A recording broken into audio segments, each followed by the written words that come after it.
Assalamu alaikum to my all students. I hope you all are fine.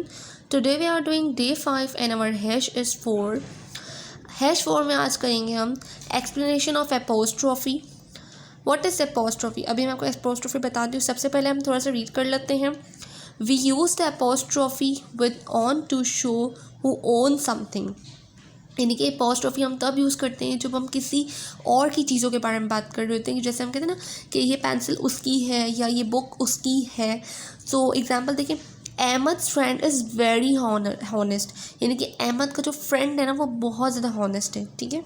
Next आपके पास example आ रही, this is Ryan's pencil. यानी कि वो pencil जो है वो रायान की है. यानी कि हम किसी भी चीज़ों के बारे में बात करते हैं जब वो कोई पर्सन नहीं है क्लास में या वो कहीं गया हुआ है, तो जब वो गैर मौजूद है, क्लास में नहीं है, वो कहीं पर भी गया हुआ है, तो हम उसकी गैर मौजूद में किसी और का नाम ले सकते हैं. कह सकते हैं ये पेंसिल उसकी है, तो यहाँ पर नाम दे दिया कि this is Ryan's pencil. We all likes mother's cooking. हम सबको मदर्स की कुकिंग बहुत ज़्यादा पसंद है. ठीक है. तो इस तरह से हम और भी सेंटेंस बना सकते हैं. जैसे अभी जो हमने स्टोरी पढ़ी थी उसमें भी एपोस्ट्रॉफी यूज़ हुई थी कि जैसे she is Ali's mother, she is Fiza's sister. तो इस तरह से उसका उसकी यानी कि उसकी बहन है या उसकी सिस्टर है. तो हम किसी और की बात करते हैं, किसी और की चीज़ों के लिए बात करते हैं, तब हम एपोस्ट्रॉफी यूज़ करते हैं. और एपोस्ट्रॉफी जो है हम नाम के साथ एस लगाने से पहले हम जो है सबसे पहले एपोस्ट्रॉफी लगाते हैं, उसके बाद हम जो है कंप्लीट करते हैं वर्ड को. ठीक है. तो हमेशा याद रखिएगा जब हम किसी और की बात करते हैं, किसी दूसरे के लिए, किसी की चीज़ों के लिए, तो हम एपोस्ट्रॉफी यूज़ करते हैं. ऑलराइट. अच्छा, इसके बाद आपके पास आ रहा है एक्सप्लेनेशन ऑफ यूजिंग डू और डस. डू और डस क्या है? वी यूज़ डू और does to make a question in a simple present tense. अब आपको बताना है डू और डस जो है हम क्वेश्चंस के लिए यूज़ करते हैं और सिंपल प्रेजेंट टेंस के लिए यूज़ करते हैं. सिंपल जैसे मैं आपको बताया था ना जो डेली रूटीन के लिए हम यूज़ करते हैं, तो इसमें हम जो डू और डस को भी ऐड करते हैं. जो हम क्वेश्चन जब स्पीक करते हैं किसी से तो हम डू और डस यूज़ करते हैं. एग्जाम्पल है यहाँ पर, यू स्पीक इंग्लिश. यहाँ पर पूछा कि you speak English, do you speak English, क्या आप स्पीक करते हैं English. He speaks English, does he speak English. आप देखिए डू और डस. डस जो है ना हम सिंगुलर पर्सन के लिए यूज़ करते हैं, लेकिन वो है तो वो थर्ड पर्सन, लेकिन वो होता सिंगुलर है. ठीक है. जैसे कि ही, शी, इट, इस तरह से. और डू जो है हम सिंगुलर पर्सन के लिए यूज़ करते हैं. ठीक है. जैसे वी, यू, इस तरह से. राइट. एक्सप्लेनेशन ऑफ डू और डस जो हम किसी क्वेश्चंस के लिए यूज़ करते हैं. अब मैं आपको कुछ एग्जांपल बताती हूँ कि आप डू और डस से कैसे क्वेश्चंस बना सकते हैं और किस तरह से जो इसकी एग्जांपल दे सकते हैं. फर्स्ट अगर इफ़ आई से कि she gets up in early morning, she get up early in morning. So if I write she gets up early in the morning.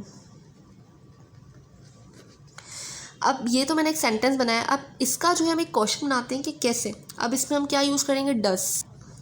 So we write does she get up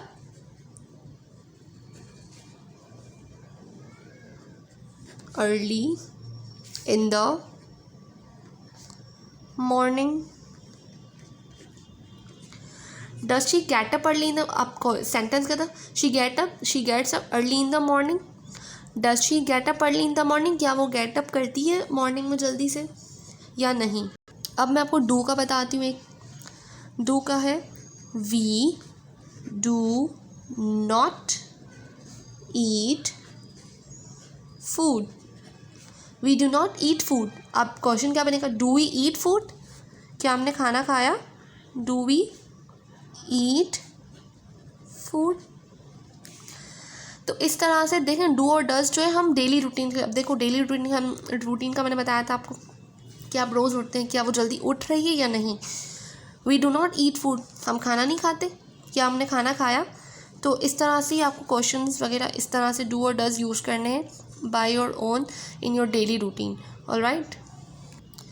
अच्छा students, आपको समझ आया कि do और डस कैसे use करना है. आपको हम क्वेश्चंस के लिए डू और डस यूज़ करते हैं. ठीक है.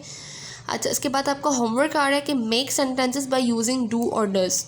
जिस तरह से मैंने आपको भी एग्जांपल बताई डू और डस की, इसी तरह से आपको अपनी मर्ज़ी से जो है डू और डस पर सेंटेंसेस बनाने हैं. एनी 5 ठीक है। डू और डस आप एक साथ भी बना सकते हैं, यानी कि जैसे आपने डू का बनाया तो फिर आपने डस का बना लिया, फिर डस डू का बना लिया, इस तरह से। ये नहीं कि आप डस के 5 बनाएंगे और डू के 5 बनेंगे, नहीं। डू और डस को मिला के 5 to 6 आप जो है बना सकते हैं, ठीक है। और ये काम आप कॉपी में करेंगे। Make sentences by using do और डस वाला काम जो है आपको कॉपी में करना है, ठीक है। सबसे पहले, और ये आपका काम जो है कॉपी में फर्स्ट काम जो आ रहा है आपका, तो सबसे पहले आप यूनिट 1 का टाइटल बनाएंगे, उसके बाद आप ये वाला काम स्टार्ट करेंगे, ठीक है students. Hope you understand very well. Thank you so much. Allah हाफिज़।